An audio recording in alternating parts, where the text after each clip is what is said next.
तो दोस्तों, आज की हमारी एक्साइटिंग जर्नी शुरू होने वाली है एक ऐसी सीरीज के साथ जो आपके रोंगटे खड़े कर देगी। डोंट कम होम, ये नाम ही काफी है आपको ये सोचने पर मजबूर करने के लिए कि आखिर इसमें ऐसा क्या है जो इसे इतना खास बनाता है। इस Thai horror mystery thriller series की स्टोरी, सस्पेंस और डरावने पल आपको स्क्रीन से हिलने नहीं देंगे। कुल 6 एपिसोड की ये सीरीज इस साल की बेस्ट सुपरनैचुरल सीरीज में से एक मानी जा रही है। और दोस्तों, इसकी IMDb रेटिंग 7.3 है, यानी मजेदार होने की गारंटी। अब बात करते हैं आज के वीडियो की। पहले हम कवर करेंगे पहले 3 एपिसोड की कहानी और बाकी 3 एपिसोड की एक्सप्लेनेशन पार्ट 2 में आएगी। इसलिए दोस्तों, जल्दी से वीडियो को 3000 लाइक्स और 100 कमेंट्स का टारगेट पूरा कर दीजिए। तो चलिए अब बिना किसी देरी के कूदते हैं सीधा कहानी में। 5 साल की प्यारी सी बच्ची मिन को देखते हैं जो सोने की कोशिश कर रही है, लेकिन तभी उसके कमरे में कुछ अजीब सा होने लगता है। उसे लगता है जैसे कोई उसके आसपास है। घबराई हुई मिन अपनी माँ वारी को आवाज लगाती है, लेकिन जैसे ही वारी कमरे के पास पहुँचती है, मिन का रूम अचानक खुद ब खुद बंद हो जाता है। कमरे के अंदर हर चीज हवा में उड़ने लगती है। मिन डर से कांपने लगती है और जैसे तैसे बिस्तर से नीचे उतरने की कोशिश करती है, लेकिन तभी कुछ उसके सामने आ जाता है। हमें वो चीज नजर नहीं आती, लेकिन मिन का दिल दहला देने वाला चीखना सीन को ब्लैकआउट कर देता है। अब कहानी थोड़ा फ्लैशबैक में जाती है। हम वारी को बैंकॉक में उसके पति युद्ध चाई के साथ देखते हैं, लेकिन युद्ध चाई एक गुस्सैल और हिंसक आदमी है जो वारी के साथ मारपीट करता रहता है। परेशान होकर वारी अपनी बेटी मिन को लेकर अपने ग्रेट ग्रैंडपा के पुराने घर में शिफ्ट होने का फैसला करती है, जो टाकुआ पो में है। ये घर 1932 में बनवाया गया था और अब तक इसमें कई राज दफन हैं। वारी इस डर से कि युद्ध चाई उसे ढूंढ लेगा, मिन को कार में ही छुपा कर रखती है। वो चाहती है कि कोई CCTV या कोई शख्स उसे पहचान न पाए। वारी बेहद डरी हुई है। गैस स्टेशन पर मिन को कार में छोड़कर वो जरूरी सामान खरीदने जाती है, लेकिन वहाँ भी उसके चेहरे पर डर साफ नजर आता है। तो दोस्तों, वारी अब CCTV और युद्ध चाई से बचने की कोशिश करते हुए अपनी बेटी मिन के साथ आगे बढ़ रही थी। युद्ध चाई उसे बार बार कॉल कर रहा था, लेकिन डर से वारी अपना फोन रास्ते में ही फेंक देती है। लगातार ड्राइविंग करते हुए वो सुबह सुबह रबर ट्रीज के घने जंगलों के बीच पहुंच जाती है। यहाँ मौजूद एक पुराना और खूबसूरत घर, जरूक आनंद हाउस, उनका अगला ठिकाना था। ये घर बेहद पुराना था और बरसों से वीरान पड़ा हुआ था। वारी घर के अंदर कदम रखते ही देखती है कि सीलिंग पर एक झूमर लटक रहा है, जिसे देखकर लगता है कि वो कभी गिर चुका होगा। लेकिन फिलहाल वारी इन बातों पर ध्यान नहीं देती और मिन को अपने पुराने बचपन के कमरे में लेकर जाती है। यहीं पर वो मिन को अब रखना चाहती थी। तभी अचानक घर के दरवाजे पर दस्तक होती है। वारी मिन को कमरे के अंदर रहने के लिए कहती है और खुद नीचे चली जाती है। वो नहीं चाहती थी कि मिन किसी के सामने आए। बाहर घर का केयरटेकर नाटे आया हुआ था। नाटे ने वारी के लिए ग्रोसरी का सामान और एक नया फोन भी लेकर आ रखा था, लेकिन नाटे की एक आंख गायब थी, जो उसे थोड़ा रहस्यमयी बना देता है। बातचीत के दौरान नाटे बताता है कि यहाँ बहुत बारिश होती है, जिस वजह से लाइट की काफी दिक्कत रहती है। वारी को तभी याद आता है कि उसकी माँ ने सालों पहले घर के गैराज में एक बड़ा जनरेटर लगवाया था, लेकिन क्योंकि उसे 30 सालों से इस्तेमाल नहीं किया गया, नाटे को नहीं पता कि वो काम करेगा या नहीं। इतने में नाटे ऊपर की ओर देखने लगता है, मानो उसे कुछ दिख गया हो। वारी को लगता है कि मिन ऊपर आ गई होगी, लेकिन वो नहीं चाहती थी कि किसी को मिन के बारे में कुछ भी पता चले, इसलिए वो नाटे का ध्यान भटका देती है। इसी दौरान ऊपर मिन एक कपड़े के क्लोजेट को खंगालते हुए एक स्टोरी बुक ढूंढ लेती है। एलिस एडवेंचर इन वंडरलैंड थी। दूसरी तरफ नाटे भी अपने घर की तरफ चला जाता है, जो जरूक आनंद हाउस से थोड़ी दूरी पर था। इसकी वजह यह थी कि इस घर के आसपास कोई भी रहना पसंद नहीं करता था। ऊपर वापस जाने के बाद वारी सबसे पहले मिन को डांटती है कि अगर उसे नाटे देख लेता तो मुश्किल हो जाती, लेकिन मिन की बातों से पता चलता है कि वह तो विंडो के पास गई ही नहीं थी। इसके बाद वारी जल्दी से अपने साथ लाए सामान को दूसरे कमरे में रखती है। हम उसके बैग में एक गन देख पाते हैं, जिसे वह तुरंत एक ड्रॉर में छुपा देती है। बैग में हमें ढेर सारा कैश भी दिखाई देता है, जिसे वह फौरन बैग समेत बेड के नीचे रख देती है। अब वह बाथरूम में जाती है और अपने चेहरे पर लगे कुछ निशानों को देखती है जो युत चाई के हाथों हुए अब्यूज के गवाह थे। बाथरूम में रखे मिरर को देखकर पता चलता है कि यह टूटा हुआ था और शायद पिछले 30 सालों से बदला नहीं गया था। मिरर के ऊपर खून के दाग भी लगे हुए थे। यह खून के दाग वहां कैसे आए, इस बारे में हमें अभी कोई जानकारी नहीं मिलती। रात के समय बारिश तेज हो जाती है। मिन घर में घूमते हुए एक कमरे के पास पहुंचती है जिसके दरवाजे के बाहर ताला लगा हुआ था। तभी वारी वहां आ जाती है। वारी की बातों से हमें पता चलता है कि उसकी माँ उसे कभी भी उस कमरे के अंदर जाने नहीं देती थी और वारी को आज तक यह नहीं पता था कि उस कमरे में आखिर है क्या। यहाँ तक कि आज भी वारी उस कमरे के अंदर नहीं जाती। खाना खाते समय अचानक लाइट चली जाती है। उसी वक्त मिन को वारी के पीछे एक भयानक डेमोनिक एंटिटी नजर आती है। उसकी आंखें सुर्ख लाल थीं और उसका चेहरा इतना डरावना था कि मिन की चीख निकल जाती है। वारी को लगता है कि यह सब मिन का वहम है। वह मिन को समझाने की कोशिश करती है और फिर दोनों जनरेटर रूम में जाकर जनरेटर चालू कर देती है। वापस आने के बाद जब दोनों सोने के लिए जाते हैं तो मिन वारी से वो किताब पढ़कर सुनाने के लिए कहती है जो उसे सुबह क्लॉज के अंदर मिली थी। वारी भी उसकी बात मानकर उस किताब को पढ़ने लगती है। हालांकि मिन का उस घर में बिल्कुल भी मन नहीं लग रहा था क्योंकि वहां न तो वो अपने पसंदीदा कार्टून देख सकती थी और न ही उसके आसपास कोई दोस्त थे। मारी का ध्यान भटकाने के लिए वारी उसके साथ हाइड एंड सीक खेलने का फैसला करती है। खेल के दौरान वारी जाकर अपने बिस्तर के नीचे छुप जाती है। कुछ ही देर में मिन वहां पहुंच जाती है लेकिन वह बिस्तर के नीचे नहीं देखती। चुपके से वारी बिस्तर के नीचे से निकलकर मिन के पीछे जाने लगती है। तभी वारी देखती है कि मिन ने एक अजीब सा मास्क पहना हुआ है जो उसके पास पहले नहीं था। अचानक मिन एक कमरे में जाकर ड्राइंग करने लगती है। यह देखकर वारी चौंक जाती है। तभी असली मिन वहां आ जाती है जिसके पास कोई मास्क नहीं था। यह देखकर वारी को समझ नहीं आता कि आखिर वह मास्क वाली मिन कौन थी। वारी को धीरे धीरे यह एहसास होने लगता है कि घर में कुछ ठीक नहीं है। वह कमरा वारी की माँ पानीदा का था जहाँ पर उनका सारा सामान अभी भी वैसे का वैसा रखा हुआ था। मिन को वहाँ पानीदा की एक फोटो और कुछ पेपर डॉल्स मिलती हैं। वारी को याद आता है कि बचपन में वह और पानीदा इन्हीं डॉल्स से खेला करते थे। मिन को वे डॉल्स बहुत पसंद आती हैं और वह उन्हें अपने पास रख लेती है। रात में जब सब सो रहे होते हैं, मिन को अचानक ऐसा लगता है कि कोई उसके सामने खड़ा होकर उसे देख रहा है। वह डर से कांप उठती है लेकिन वहाँ कोई नहीं होता। वारी इसे बस एक बच्चे का डर समझकर ज्यादा ध्यान नहीं देती। अगली सुबह वारी को अचानक वही मास्क वाली लड़की नजर आती है लेकिन अगले ही पल वह गायब हो जाती है। वारी इसे अपनी आंखों का धोखा मानकर नजरअंदाज कर देती है। इसके बाद वह मिन को घुमाने के लिए पास के एक बीच पर लेकर जाती है जहां पर पानीदा वारी को बचपन में लेकर जाया करती थी।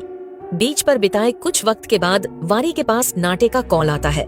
कॉल के दौरान वारी उससे जानने की कोशिश करती है कि क्या उनके घर के आसपास किसी और का घर है। इसका कारण यह था कि वारी और मिन दोनों को ही बार बार ऐसा महसूस हो रहा था कि घर के अंदर कोई और भी है। नाटेवारी को बताता है कि जारूक आनंद हाउस के सबसे करीब उसका ही घर है और बाकी कोई भी इस इलाके में नहीं रहता। वह यह भी जोड़ता है कि लोग इस घर में आने से बचते हैं क्योंकि आसपास के लोगों के मुताबिक यह घर हंटेड है।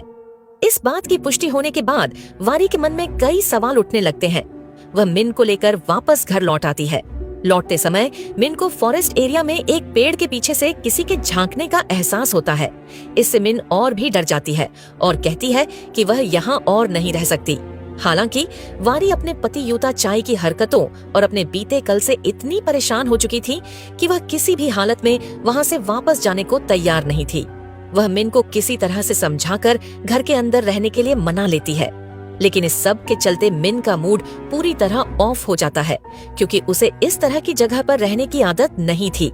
रात में जब वारी पानीदा का सामान देख रही होती है तो उसे वही मास्क मिलता है जैसा मिन जैसी दिखने वाली लड़की ने पहना हुआ था।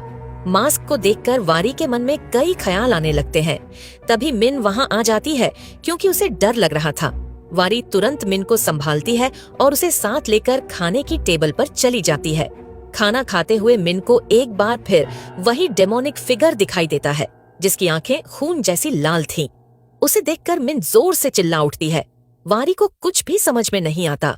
वह घबराते हुए मिन को उसके रूम में ले जाती है और उसे सुला देती है, लेकिन रात का सन्नाटा वारी को सोने नहीं देता। आधी रात में वह अचानक उठ बैठती है। यूता चाई का बर्ताव और उसके अब्यूज की घटनाएं उसके दिमाग में फ्लैशबैक की तरह घूमने लगती हैं। उसके अंदर एक बेचैनी बढ़ने लगती है और तभी से वारी की यूता चाई के साथ होने वाली तीखी बहसों का फ्लैशबैक दिखता है। इन लड़ाइयों के दौरान एक ऐसा पल आता है जब वारी गुस्से में आकर यूता चाई पर गन तान देती है और ट्रिगर दबा देती है। इस ख्याल के साथ ही वारी टूट जाती है और रोने लगती है। तभी अचानक मिन की जोरदार चीख सुनाई देती है। वारी घबराते हुए ऊपर दौड़ती है और देखती है कि मिन के रूम के अंदर हर चीज हवा में तैर रही है। यह वही दृश्य था जो हमने कहानी की शुरुआत में देखा था। वारी मिन के रूम में घुसने की कोशिश करती है, लेकिन दरवाजा अंदर से बंद था। वह बार बार मिन से गेट खोलने के लिए कहती है। मिन बिस्तर से उतरने की कोशिश करती है, लेकिन गिर जाती है। तभी उसके सामने वही डरावना डेमोनिक फिगर प्रकट हो जाता है।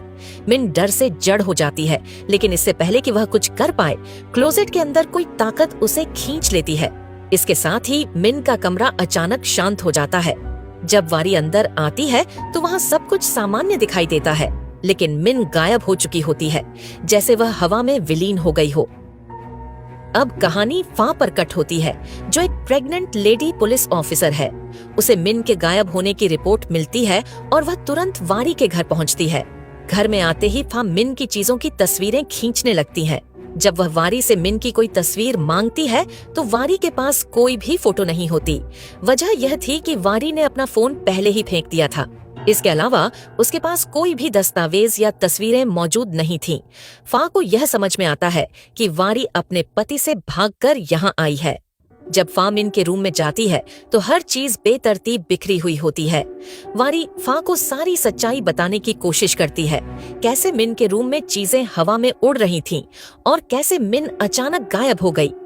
जाहिर है, ऐसी बातों पर पुलिस या किसी भी व्यक्ति का यकीन करना मुश्किल होता है और फा का रिएक्शन भी इससे अलग नहीं था। इतने में ही फा के 2 पुलिस पार्टनर्स वहां पहुंच जाते हैं। टेई और ऑफ वारी से कुछ और सवाल पूछते हैं। वारी उन्हें बताती है कि मिन ने एक दिन पहले पेड़ के पास किसी को नोटिस किया था, लेकिन जब वह उस पेड़ के पास गई तो वहां कुछ भी अजीब नहीं मिला। तभी फा की नजर वारी की ड्रेस पर लगे खून के धब्बों पर जाती है। वारी उन्हें समझाने की कोशिश करती है कि ये धब्बे उस वक्त लगे थे जब वह जल्दीबाजी में मिन को ढूंढते हुए उसी पेड़ के पास पहुंची थी और वहां गिर गई थी। उसकी इस हालत की वजह थी मिन का पेड़ के पास किसी के होने का एहसास। वारी को लगा शायद वहीं से कोई मिन को गायब कर सकता था। इतने में नाटे, जो उस हाउस का सर्वेंट था, वहां आ जाता है। वह उससे मिन के बारे में पूछताछ करती है, लेकिन चूंकि वारी ने नाटे को भी मिन के बारे में कुछ नहीं बताया था, वह पुलिस को वही कहता है जो उसे पता था। यह सुनकर फा और बाकी ऑफिसर्स चौंक जाते हैं कि आखिर वारी ने किसी को मिन के बारे में क्यों नहीं बताया। इससे उन्हें शक होने लगता है कि मिन वाकई में वारी के साथ थी भी या नहीं, क्योंकि मिन का कोई प्रूफ उनके पास नहीं था। फा मिन की मिसिंग रिपोर्ट तुरंत फाइल नहीं कर सकती थी। फा वारी को अपना नंबर एक पेपर पर लिखकर देती है और कहती है, जब तुम्हारे पास मिन के अस्तित्व का कोई प्रूफ हो तब मुझे कॉल करना। अब फा और टेई पुलिस स्टेशन लौटते हैं, लेकिन फा को वारी की बातों में कुछ सच्चाई लगती है, इसलिए वह टेई के साथ उस पेट्रोल पंप और स्टोर पर जाती है जहां वारी ने जारो कनम हाउस जाते वक्त कार रोकी थी। दोनों जगह की सीसीटीवी फुटेज खंगालने पर पता चलता है कि मिन कहीं भी नहीं दिख रही थी, लेकिन सच्चाई यह थी कि वारी ने खुद सुनिश्चित किया था कि मिन की तस्वीर या फुटेज कहीं रिकॉर्ड न हो। वह ऐसा इसीलिए कर रही थी ताकि उसका पति उसे ढूंढ न पाए। इस वजह से टेई को यह लगने लगता है कि शायद वारी मानसिक रूप से अस्थिर है और वह अपनी कल्पनाओं में ही यह सब देख रही है। उसे लगता है कि मिन वाकई में कभी थी ही नहीं और वारी अकेले ही घर आई थी। अब धीरे धीरे फा को भी यही लगने लगता है, लेकिन वह इस मामले को पूरी तरह से सुलझाए बिना छोड़ना नहीं चाहती। और इसका एक और कारण यह भी था कि वह खुद भी माँ बनने वाली थी। एक माँ का दर्द और उसकी जद्दोजहद वह बखूबी समझ सकती थी। अपने दफ्तर लौटने के बाद वह वारी के केस की फाइल तैयार करने में जुट जाती है। तभी उसके चीफ दनई उसे अपने केबिन में बुलाते हैं। इस बातचीत के दौरान एक बड़ा खुलासा होता है। दनई ही फा के पेट में पल रहे बच्चे का पिता था, लेकिन सबसे हैरान कर देने वाली बात यह थी कि दनई पहले से शादीशुदा था और उसकी एक बेटी भी थी। यह जानने के बाद भी फा ने उससे रिश्ता बनाए रखा था। हो सकता है दनाई ने वादा किया हो कि वह अपनी पत्नी और बच्ची को छोड़ देगा, लेकिन जाहिर सी बात है कि ऐसा करना हर किसी के बस की बात नहीं होती। इन सब बातों का पछतावा फा को था। अपने अंदर के इस दर्द और गिल्ट को वह ज्यादा समय तक छिपा नहीं पाती और अकेले में जाकर रोने लगती है। लेकिन अपने आंसुओं को पोंछकर वह वापस काम पर लौटती है और वारी के मामले की गुत्थी सुलझाने में लग जाती है। हॉस्पिटल के डेटाबेस से उसे यह पक्का हो जाता है कि वारी की एक बेटी थी जिसका नाम मिन था। लेकिन अभी भी यह सवाल अनसुलझा था कि मिन वारी के साथ सच में आई भी थी या नहीं। इस पूरे मामले में कहीं न कहीं फा को नाटे पर भी शक होने लगता है। उसे लगने लगता है कि हो सकता है नाटे ने मिन को अपने पास रखा हो। फा अपने साथी टेई के साथ नाटे के घर की तलाशी लेने जाती है, लेकिन वहाँ कुछ भी संदिग्ध नहीं मिलता और हमें पता चलता है कि नाटे ने वास्तव में कुछ भी गलत नहीं किया था। इसके बाद जब फा और टेई नाटे से बात करते हैं तो उन्हें एक चौंकाने वाली जानकारी मिलती है। नाटे पहले के समय में वारी की माँ पनीदा का ड्राइवर हुआ करता था। नाटे उन्हें उस समय की बहुत सारी तस्वीरें दिखाता है। इन तस्वीरों में नाटे की आंखें बिल्कुल ठीक थीं। फा यह देखकर हैरान हो जाती है और उससे उसकी आंख के बारे में पूछती है। तब जाकर नाटे यह बताता है कि 30 साल पहले एक रात अचानक एक महिला ने अनजान वजह से पनीदा के घर पर हमला कर दिया था। उस महिला ने नाटे से भी लड़ाई की और उसकी आंख में कांच का टुकड़ा मार दिया, जिससे नाटे की आंख हमेशा के लिए खराब हो गई। इस घटना के बाद पनीता से लड़ते लड़ते वह महिला दूसरे फ्लोर से नीचे गिर गई और उसकी मौके पर ही मौत हो गई। बाद में पुलिस ने उस महिला की जली हुई बॉडी बरामद की। यहीं से सब कुछ बदल गया। ये घर हमेशा के लिए बदनाम हो गया और इसके हॉन्टेड होने की खबरें चारों तरफ फैल गईं। इसी वजह से पनीता वारी को लेकर बैंकॉक चली गईं और फिर कभी उस घर की तरफ नहीं लौटी। अब हमें यह भी समझ में आता है कि इतने सालों से यह घर वीरान क्यों पड़ा था। दूसरी तरफ वारी घर के अंदर अब भी मिन को ढूंढने की कोशिश कर रही होती है। तभी उसे पनीदा के कमरे में एक आदमी और एक बच्ची की तस्वीर मिलती है। वह इस तस्वीर को देखकर कुछ सोच ही रही होती है कि फा का फोन आता है। फा उसे तुरंत पुलिस स्टेशन बुला लेती है। पुलिस स्टेशन पहुंचने के बाद वारी फा से पूछती है कि उसे मिन की तस्वीर कहां से मिली। तभी हमें एक चौंकाने वाली सच्चाई पता चलती है। वह तस्वीर मिन की नहीं बल्कि खुद वारी की बचपन की तस्वीर थी, जो फा को नाटे की पुरानी फोटो एल्बम से मिली थी। यह सुनकर वारी के होश उड़ जाते हैं। फा उसे बताती है कि शायद वारी कभी मिन को लेकर आई ही नहीं थी। हो सकता है कि उसने अनजाने में मिन को नुकसान पहुंचा दिया हो और उसके दुख की वजह से वह मिन को अपने बचपन के रूप में देखने लगी हो। ये बात सुनते ही वारी को वह पल याद आता है जब उसने यूथ चाई पर गन तानी थी और गोली चला दी थी। उस समय उसने यह डराने के लिए ही थी, न कि वाकई उसे नुकसान पहुंचाने के लिए। असल में उसने गोली साइड में रखे हुए क्लोजेट के अंदर चलाई थी। लेकिन किस्मत का खेल देखिए, उसी क्लोजेट के अंदर मिन डर के मारे छिपी हुई थी। हालांकि खुशकिस्मती से गोली मिन को लगी नहीं। इस बात को याद करते हुए वारी अपनी बात पर अड़ी रहती है कि मिन जिंदा है और यह सब उसकी कल्पना नहीं है। तब फा यूथ चाई को कॉल करवाती है ताकि वह मिन की फोटो मंगवाकर क्रॉस चेक कर सके कि वारी सच कह रही है या नहीं। यूथ चाई जब मिन के गायब होने के बारे में सुनता है तो पहले तो वारी पर गुस्सा करता है, लेकिन हालात को समझते हुए वह मिन की तस्वीर भेज देता है। तस्वीर देखकर फा और टेई को यह यकीन हो जाता है कि वाकई मिन गायब हो चुकी है। सबसे दिलचस्प बात यह थी कि मिन बिल्कुल वैसी ही दिखती थी जैसी वारी बचपन में दिखा करती थी। अब मामला पूरी तरह सीरियस हो चुका था।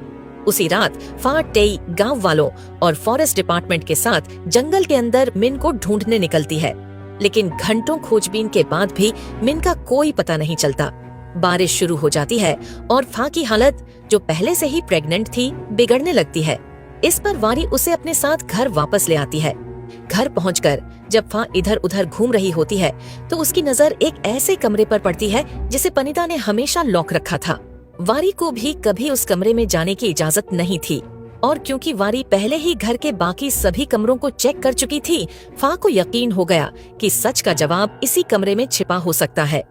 इसलिए बिना ज्यादा सोचे फा उस कमरे का ताला तोड़ देती है, पर जो होता है वो सबको चौंका देता है। कमरे के अंदर से एक रास्ता बेसमेंट की तरफ जाता है। बेसमेंट ऐसा था जिसका जिक्र कभी किसी ने नहीं किया था। जैसे ही फा और वारी सीढ़ियां उतर रही होती हैं, हम दर्शक उनके पीछे एक डेमोनिक साये को देख सकते हैं। वही साया जिसे मिन बार बार देखा करती थी। नीचे पहुंचने पर उन्हें वहां कई अजीबोगरीब मशीनें दिखाई देती हैं। अब यह बात साफ हो जाती है कि यह जगह पनिदा के किसी गहरे राज्य से जुड़ी हुई है। पनिदा ने एक प्राइवेट लैब बनाई हुई थी। वहां की मशीनों को किसी ने तोड़ दिया था और जमीन पर सूखा हुआ खून और टूटे कांच के टुकड़े बिखरे हुए थे। यह देखकर फा और वारी दोनों हैरान रह जाते हैं। किसी को समझ नहीं आता कि आखिर यहाँ हुआ क्या था। वारी के लिए तो यह सब और भी अनजाना था, क्योंकि वह बहुत छोटी थी जब उसकी माँ उसे बैंकॉक लेकर चली गई थी। इसी दौरान उनकी नजर एक और मशीन पर पड़ती है जिस पर कपड़ा ढका हुआ था। जब वे कपड़ा हटाते हैं तो उनके सामने एक लैब पॉड नजर आता है। ये वही पॉड था जिसमें इंसानों को डालकर एक्सपेरिमेंट किया जाता था, और ऐसा लग रहा था कि पॉड के अंदर से किसी ने ग्लास तोड़ने की कोशिश की थी, क्योंकि उसके आसपास कांच के टुकड़े और खून बिखरा हुआ था। फा ये सब देखकर तुरंत पुलिस को बुला लेती है। जांच के दौरान उन्हें उस पॉड के ऊपर की सीलिंग पर अजीब से काले निशान नजर आते हैं। ये निशान घर की ऊपरी मंजिल तक फैले हुए थे और ऐसा लगता था कि ये किसी हीट रेस यानी गर्मी की लहरों के कारण बने थे। यही बर्निंग मार्क्स उस क्लोजेट के पास भी पाए गए जहां से मिन अचानक गायब हो गई थी। इन सभी चीजों को देखकर कोई कुछ समझ नहीं पा रहा था, लेकिन एक बात तो साफ थी, ये सारे निशान और घटनाएं पनिदा के समय में हुई थीं। पिछले 30 साल से यह जगह बंद पड़ी थी, यानी अनंत हाउस के अंदर 30 साल पहले कुछ ऐसा हुआ था जो बेहद डरावना और रहस्यमयी था। अब फा और बाकी पुलिस वाले घर की जांच खत्म करने के बाद अपने अपने रास्ते निकलते हैं। फा डॉक्टर के पास अपनी अपॉइंटमेंट के लिए चली जाती है। चेकअप करवाने के बाद जैसे ही वह क्लिनिक से बाहर आती है, वह देखती है कि दनई उसका इंतजार कर रहा था। वो उससे मिलने आया था क्योंकि उसे अपने बच्चे की फिक्र थी। लेकिन फा से थोड़ी देर बात करने के बाद दनई वहां से चला जाता है। फा भी परेशान होकर अपने घर लौट आती है।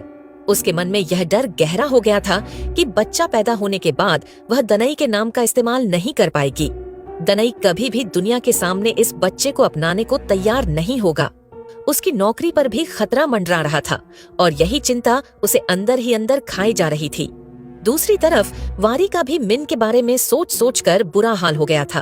अब तक टेई और बाकी फॉरेस्ट डिपार्टमेंट की टीम ने भी जंगल में मिन को ढूंढना बंद कर दिया था और वहां से वापस लौट चुके थे। मिन को याद करते हुए वारी खुद को संभाल नहीं पाती और फूट फूट कर रोने लगती है।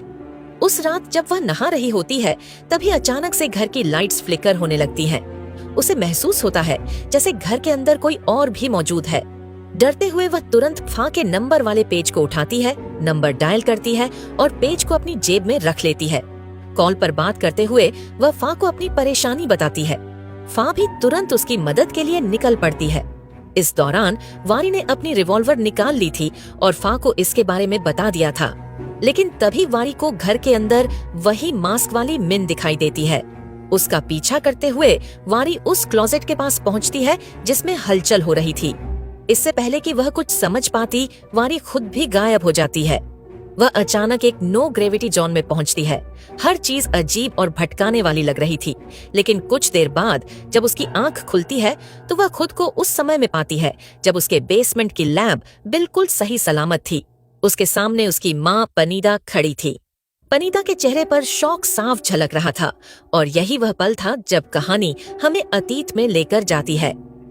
और यहीं से कहानी हमें एक नए मोड़ पर ले जाती है, जहां अब सारी सच्चाई वारी की माँ पनिदा के नजरिए से सामने आने वाली है। लेकिन ये पूरा सच आपको पार्ट 2 में देखने को मिलेगा और यकीन मानिए जो कहानी वहां खुलने वाली है वो आपके होश उड़ा देगी। पार्ट 2 की कहानी इतनी शॉकिंग है कि आपका दिमाग चकरा जाएगा, और जो इसकी एंडिंग है ना, वो तो और भी ज्यादा खौफनाक और सोच से परे होगी। हम पहले ही इस पर काम शुरू कर चुके हैं, तो ज्यादा इंतजार नहीं करना पड़ेगा। अब अगर आप चाहते हैं कि पार्ट 2 जल्दी आए तो इस वीडियो को जमकर लाइक करें। कम से कम 3000 लाइक्स और 100 कमेंट्स का टारगेट पूरा करें, ताकि हमें पता चले कि आप लोग भी इस सीरीज के उतने ही दीवाने हैं जितना हम इसे बनाने में हैं। उम्मीद करता हूँ कि अब तक की कहानी ने आपको पूरी तरह से बांधे रखा होगा। अगर यह वीडियो आपको पसंद आई है तो इसे लाइक जरूर करें, और अगर आप हमारे चैनल पर नए हैं तो सब्सक्राइब करना बिल्कुल मत भूलें। पार्ट 2 लेकर हम बहुत जल्द हाजिर होंगे, तो जुड़े रहिए और इस खौफनाक सफर का हिस्सा बनिए।